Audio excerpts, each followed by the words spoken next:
And good evening, and welcome to a very special episode of the Shadow Gallery. I am, as always, your host, James Donnelly. And tonight, it is 3:55 a.m. on September the 22nd, and so today is my birthday. So, yeah, there's that. um, the reason that I wanted to do this is for a couple of reasons. So that of course, you can all wish me happy birthday. Uh, I didn't realize that it was Mark, Ghost Critics' birthday just recently. Until I watched his vlog just a couple of minutes ago. And I just, the reason this birthday was kind of significant for me is that I got a couple things that I thought were really cool, some of which I thought I'd share. Some of them were, they were all early gifts, except for next week, which is... because you've got the Avengers on Blu-ray, which of course, I would have picked up anyway. But also, David Fincher's very underrated The Game is coming out in Criterion Edition, finally for Blu-ray. So that's a big deal for me personally, because I think that film is very underrated and I love it. But let me show you some of the things that I did get, and then I'll kind of get to the meat of why I want to talk about this. Of course, this week I got Cabin in the Woods on Blu-ray, which I've watched now twice. First night I could have got it on Thursday, or Tuesday. Came home from work that night. My wife went to sleep. I watched it. I watched all the special features. And then on last night, I watched it again. This time with the commentary track by Joss and Drew Goddard, and it's so fascinating to listen to, because this is really one of my very, very, very favorite films of the year thus far, and it's weird because I wrote a review of it on Amazon. And if you go there, you'll actually find it. It's the same one that I put up on my Tumblr account a while back, with some edits that I made for Amazon. And it's really weird what a polarizing film this is. This is really kind of, and since its release, a lot more reviews have been coming out, and it's really kind of a love it or hate it film.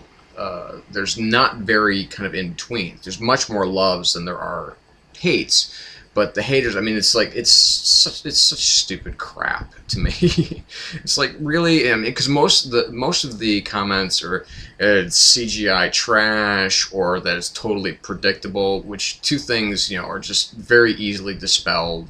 First of all, I mean, most of the effects in this film are practical, with the exception of about 5 minutes of screen time of CG animated beasties and what have you.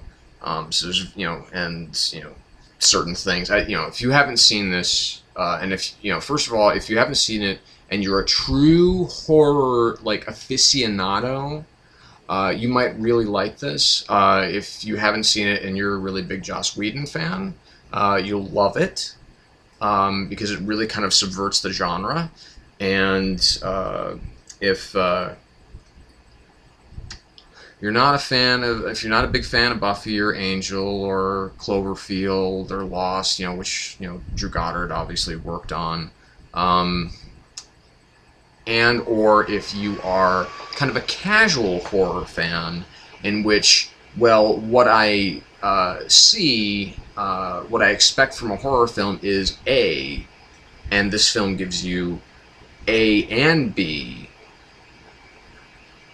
then there's a huge disconnect, and that's why so many people have kind of disliked it, in my eyes.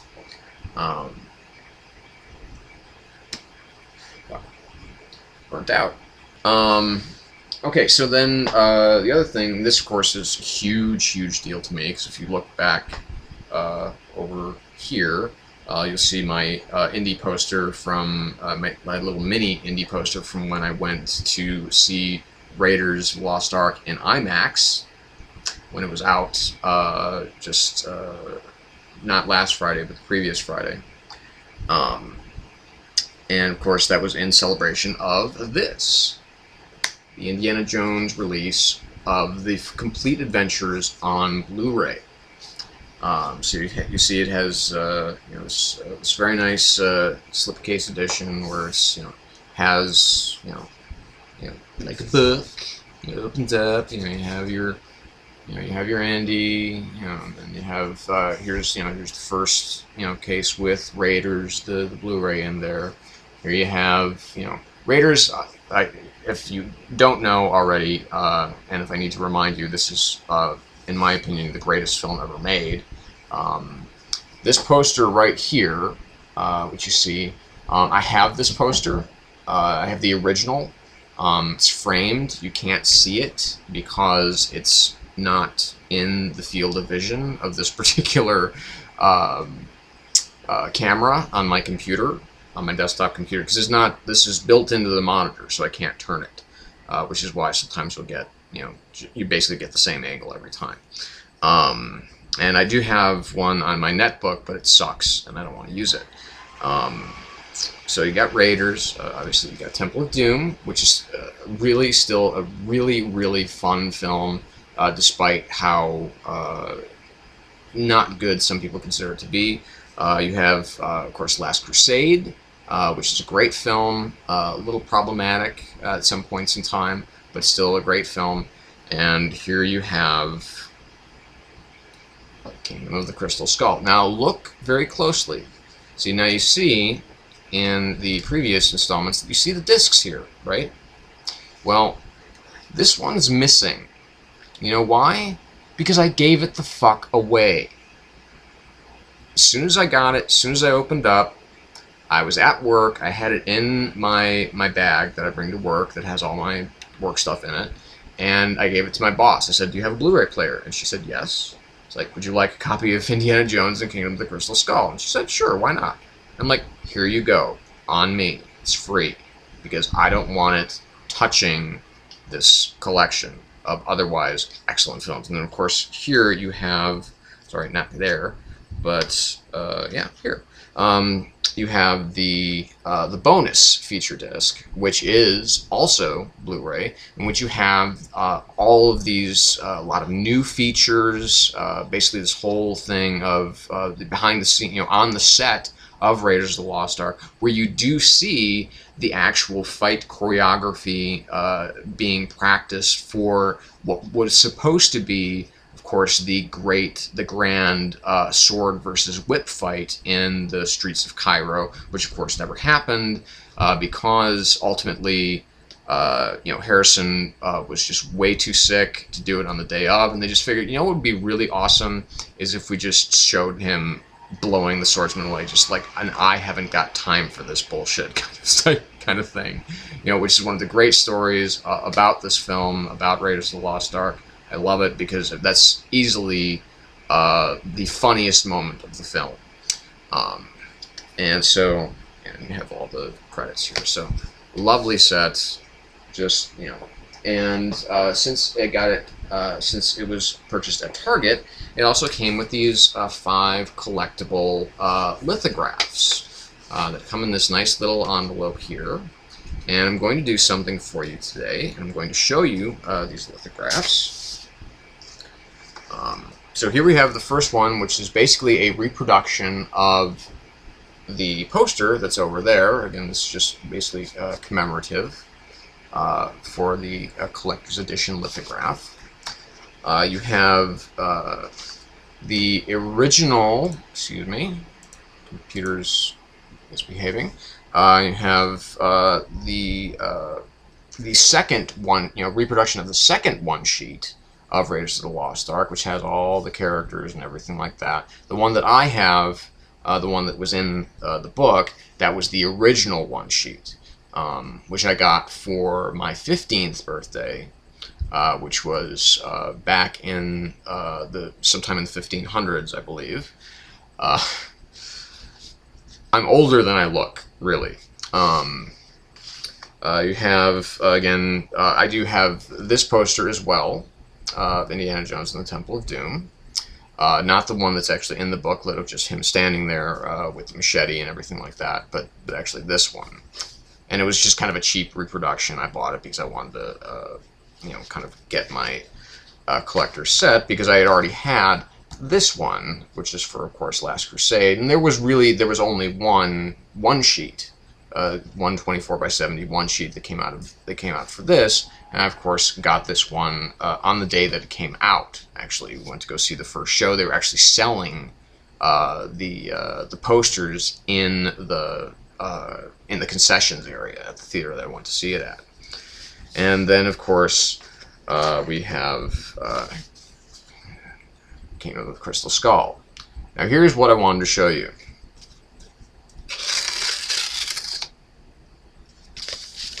This is not an Indiana Jones film. It doesn't belong in the set. That's why I gave it away, and that's why I just tore it up. It's not an Indiana Jones film. It's nothing to do with anything remotely that should have to do with Indiana Jones, so fuck it. I don't even consider it a part of the mythology of Indiana Jones.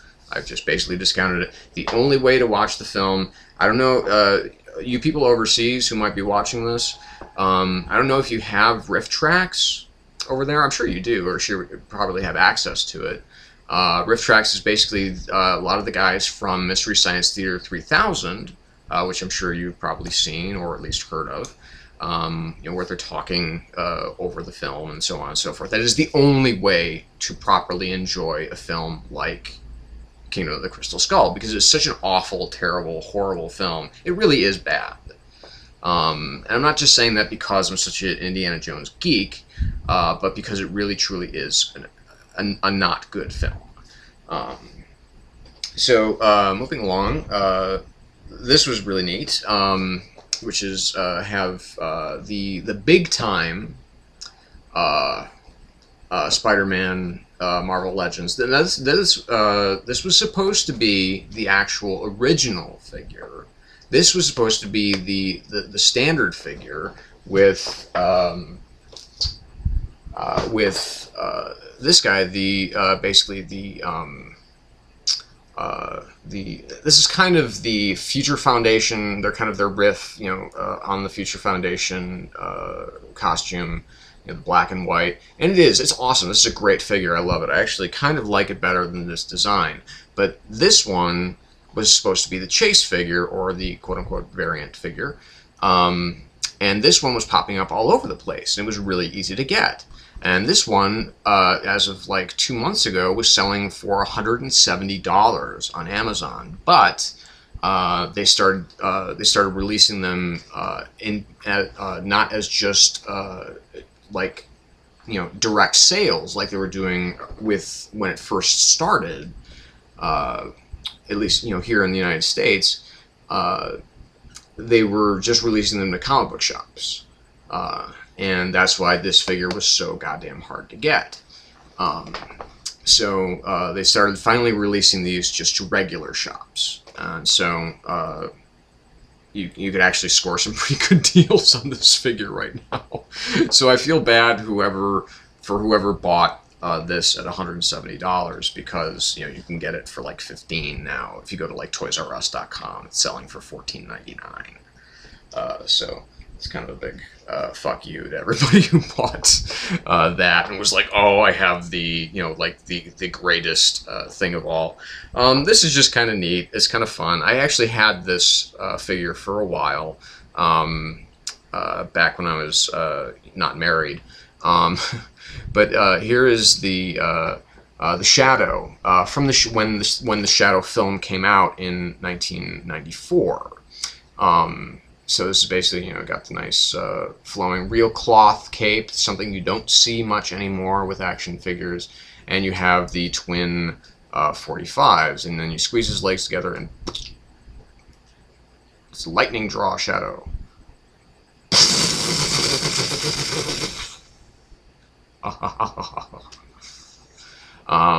But of course, the guns always stick out. It's always the weird angle on the one hand, so it's it just kind of looks silly. But still a cool figure. And when you shine light through the top here, it actually you can kind of see. I don't know if you can kind of see. It's got red eyes, and if you shine light through that, the red eyes come out. So it's neat. It's a fun figure, really, more than anything. And since we always have the fan going here because it's so fucking hot in Arizona, every once in a while the fan will catch a good draft, and his cape, like it's doing right now that you can't see, kind of flows in the breeze. It's really neat. But this was the big deal to me, and this was very unexpected. And this is the reason that I wanted to talk to you tonight. Now this looks like basically a plain old hardcover book. This book that I got for my birthday is basically the gateway into my childhood and the reason that I'm talking to you now. And I'll explain what this is. Now you can barely make it out on the side here, but you can probably see it there. See, it says Batman. What this book is part of a two-part series that that DC Comics did let's see, this was 1971 that they put out, and this was Batman from the 30s to the 70s, and so compiled by it was kind of compiled by the the editors, and I don't know exactly who was in charge of putting this book together. It's kind of terrible because it is mostly in black and white. You do occasionally have color pages in here. Like this, but they're very scant. They'll be like, you'll have one issue where you'll have it'll be like five, there'll be like 5 pages that will be in color, and then the rest of it will all be in black and white. This collection ironically does it does have Detective Comics number 27 in here, reprint here, which is actually all in it's all in color. And you have his little kind of origin tale here, all in color, which is nice. Now, the reason that I discuss this, the reason why I wanted to discuss this, is because Batman from the 30s to the 70s, this was a book that, as a child, pretty much every year, I would beg my parents to get it for me, because I remember going into our public library, Glenview Public Library in Glenview, Illinois, on the North Shore of Chicago, and they would have the upstairs would be for the adults and the downstairs would be for the kids. Well, the downstairs, had, because by that point in time, I, actually kind of, sort of studied the Dewey Decimal System, mostly for the fact that, because if you go to the 740s, that's where the art stuff is. And they had their own comic book section, in which they had books kind of like this. They had this. They had Superman from the 30s to the 70s, which my parents did find for me and get, but didn't latch on to that one nearly as much. Didn't really like it. Now, this is, obviously, it's incredibly beat up. This was found on eBay. I don't know the exact price. It was not horrifically expensive, but it actually was pretty pricey because this is, I think, more than anything, it's a nostalgia's sake type of thing for me. And for most people, I think, for most collectors, I think this is something that people have because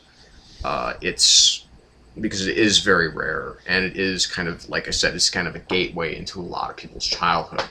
Because anybody who grew up with Batman can look into this, and they can see a lot of issues that they might have, a couple issues, excuse me, that they might have read and might have owned when they were kids, no matter how old they are. Because, this has literally from the first issue, and has, quite a few issues in here.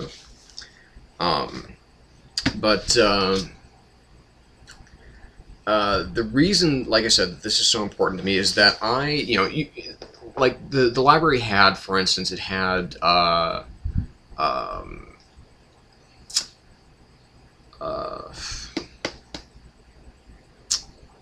like Origins Marvel Comics, Bring on the Bad Guys, those collections that I do actually also have in trade upstairs since they reissued them. And like more Origins of Marvel Comics, because like the first one you had, and they were actually all in color, which was nice. And you had introductions of characters like of course Spider-Man, Captain America. I shouldn't say Captain America in not the original Joe Simon, Jack Kirby stuff, but of course his reintroduction. And you had Iron Man, and then later books you had people like Daredevil and so on and so forth. And then, of course, Bring on the Bad Guys. You had Doctor Doom, the Red Skull, and then you would have all these issues that kind of, that further, that spread out their mythology. So you would get a much better idea of who they were rather than just reading, like one issue. Okay, well, this is their first appearance. So that was really cool. But this book, more than anything, I checked out pretty much every time I went. Keep it for 3 weeks, return it, lay off of it for about, a week or so, maybe 2 weeks, maybe 3 weeks sometimes, and then I would check it back out. Because this book was, to me, kind of my Bible, really. Because the show was, the TV show, the Batman TV show, was, of course, in repeats every morning on Bozo the Clown, Chicago native. They would show old Filmation cartoons. And every once in a while, if you got them on the right day, you would catch a Batman cartoon. Now, this is, even, kind of before Super Friends. But then you did get that, and that was even cooler, because it was the whole Justice League. So, I mean, it was, like I said, I was really just devouring Batman. And now this book has some great stuff. Of course, it has the first issue with the Joker, which is Batman #1. It's sad because the book is very worn and kind of torn in places. You can definitely tell this was a young kid's book, because there was like writing and stuff in here. This was purchased probably from a library.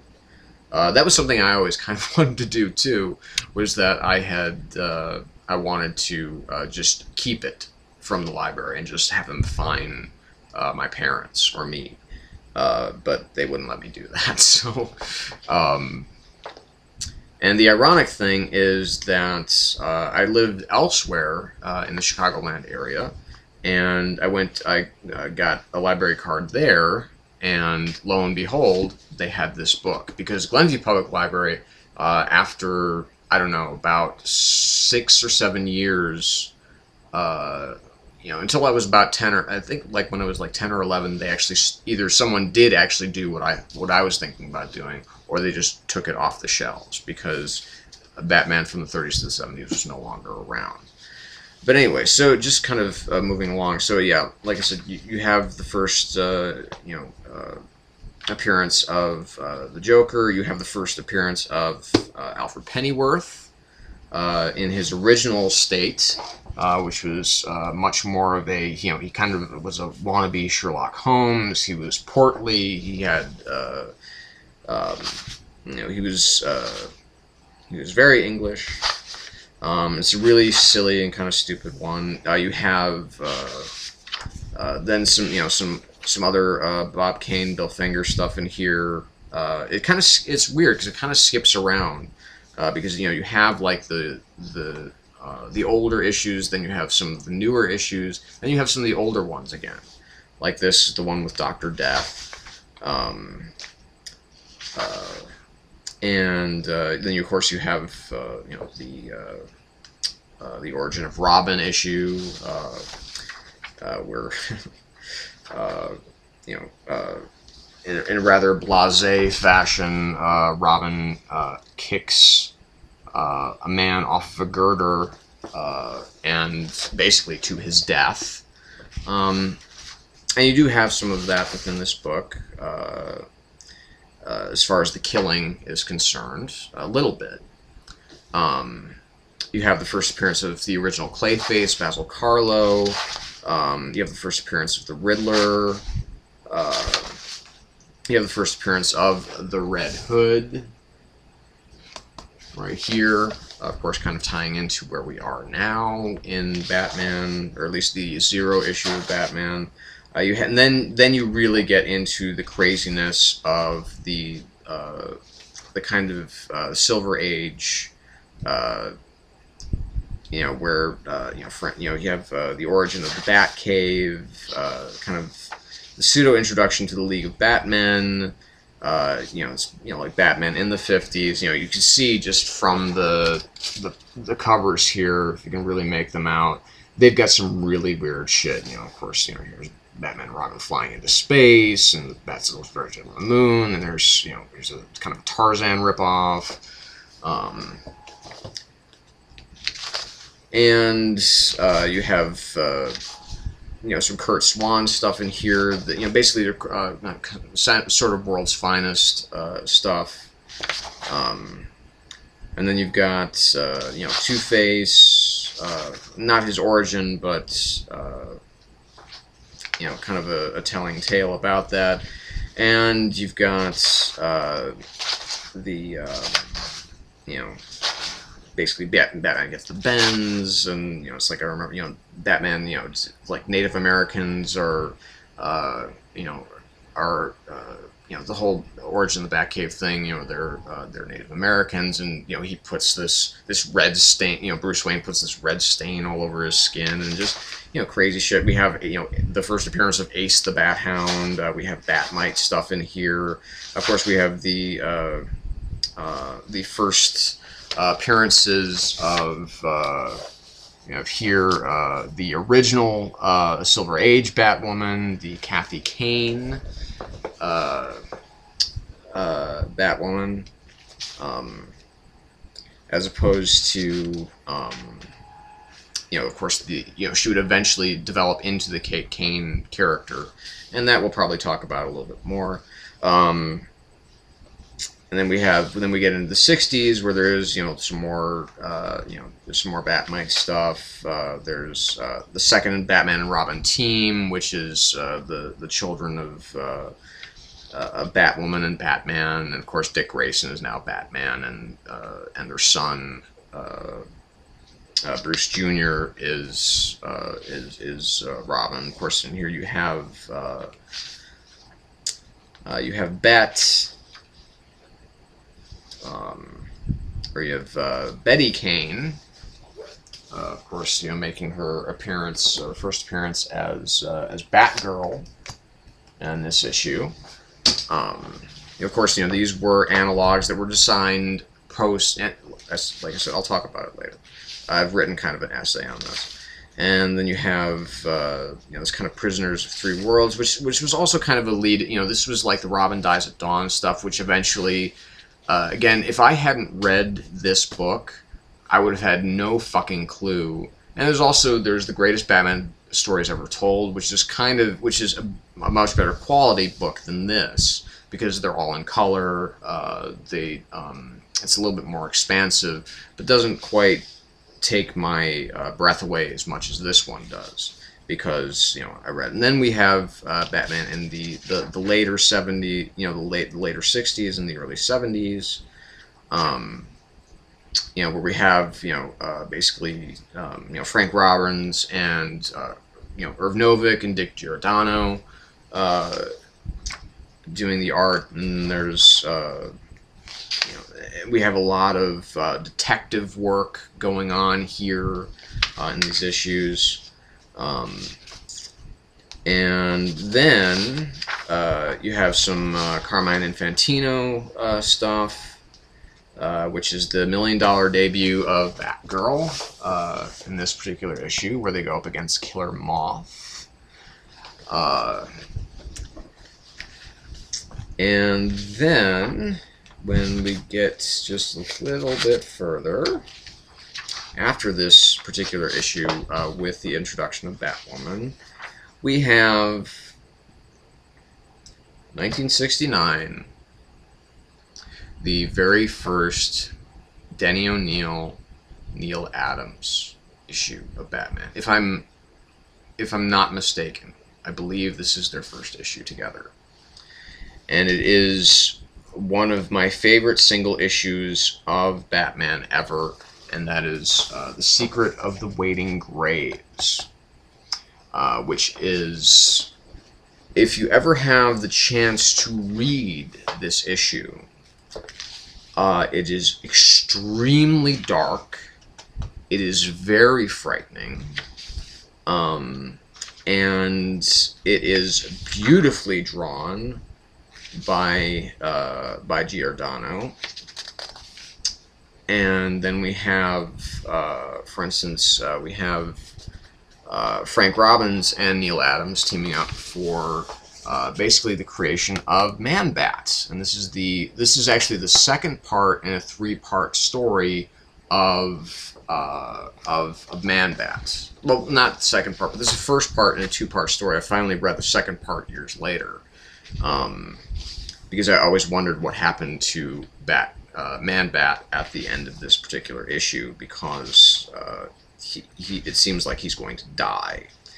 And then this, from 1970, is the issue that has literally haunted me almost my entire life. And it is, those of you who are watching this video right now, if you go to like my main page, you'll actually see the cover to this issue is kind of my thumbnail for my user icon, whatever you want to call it. And that is Denny O'Neil and Irv Novick and Dick Giordano doing the Demon of Gothos Mansion. I mean, just look at that first page. Look at how beautiful, and look at how dark this is. Basically, it's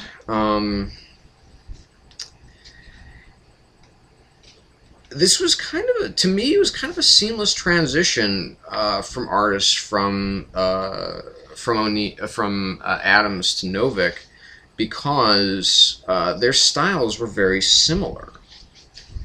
In this particular issue, kind of a very popular thing of the of the 70s and the late 60s was kind of demonic cults, and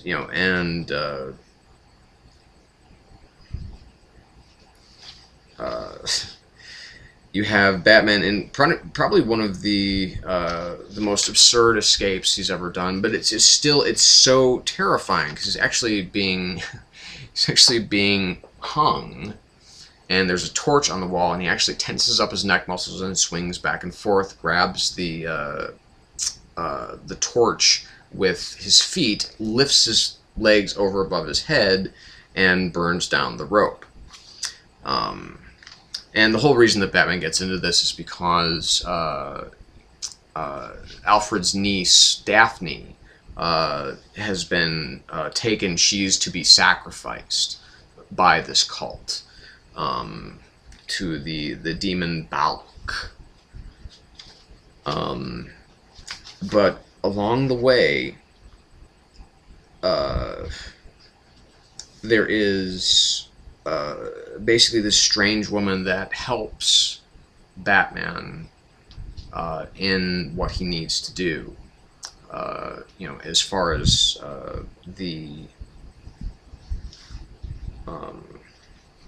as far as what his as far as, you know, the direction that he needs to be pointed in to save this young girl, because as it turns out, of course, this is the ghost of a girl who was sacrificed many, many years before, and Batman, just in these brief moments with her, is mystified with her. He falls in love with her, and she disappears at the very end. And you have this final moment here of Batman just you know, seated, you know, his hands, you know, his elbows on his knees and his hands over his face, just weeping because he has lost this this very powerful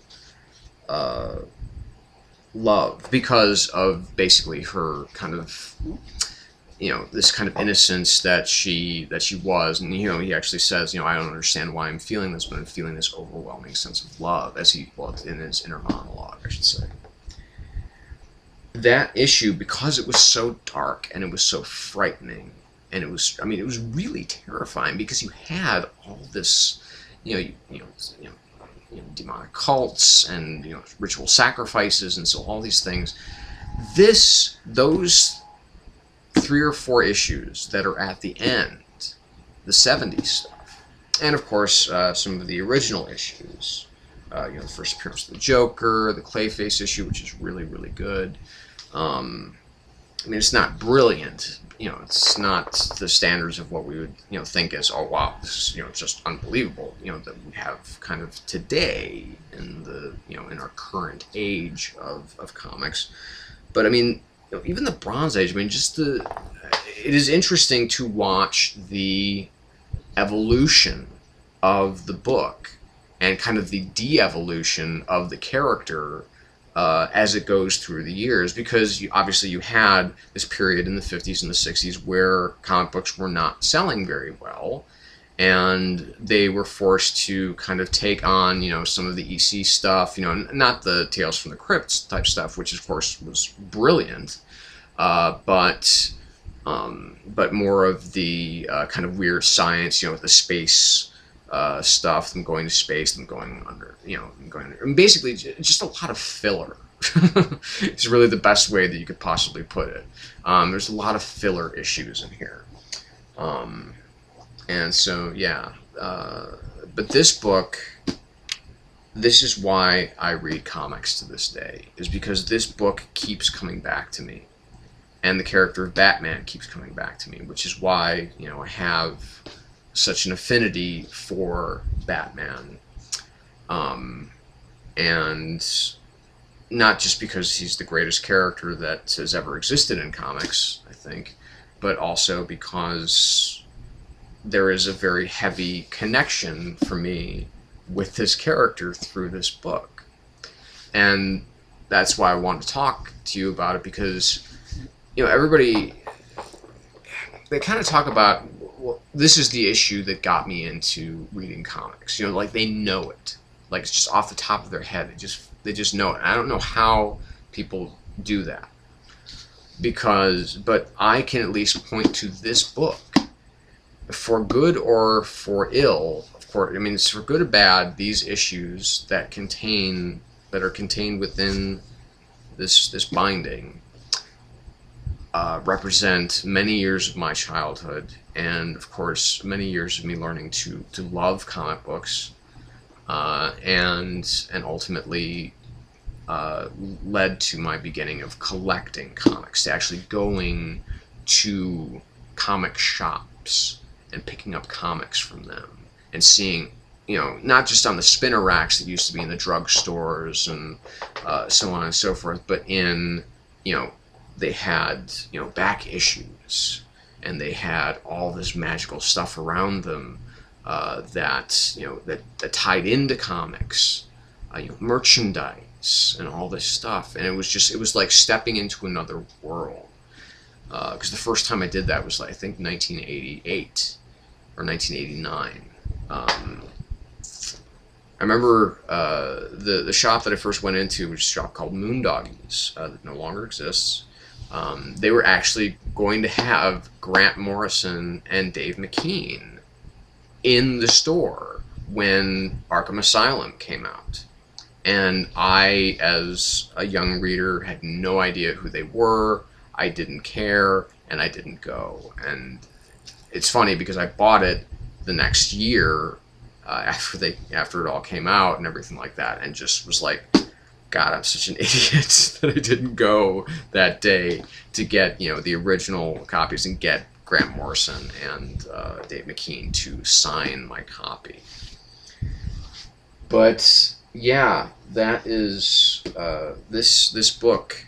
Very important to me. Like I said, this is kind of my comic book Bible, and whenever I read it, it always takes me back, which is why it's appropriate that I have it on my birthday, because I'm feeling older and I'd like to feel a little bit younger. and this book allows that for me. It takes me back to the much more innocent days of my life. And that's a really good gift sometimes. So I didn't mean this to be quite so profound, but yeah. So that's really it, ladies and gentlemen. So I feel like I had something more to say about this book specifically, or just about comics in general, but I don't think there really is anything left to say. So this is where I'm going to end it. So again, this is, I want to thank you for watching. Of course, if it's your first time here, feel free to subscribe. Thumb it up, thumb it down, comment, below, criticize, complain, whatever. But whatever you do, don't give me shit about Kingdom of the Crystal Skull. If you like it, keep it to yourself. I don't want to lessen my opinion of you. Okay? So, this is James Donnelly from the Shadow Gallery, signing off, and reminding you, as always, to stay in the shadows, which I cannot create at this point because I don't have the backlight. So, good night.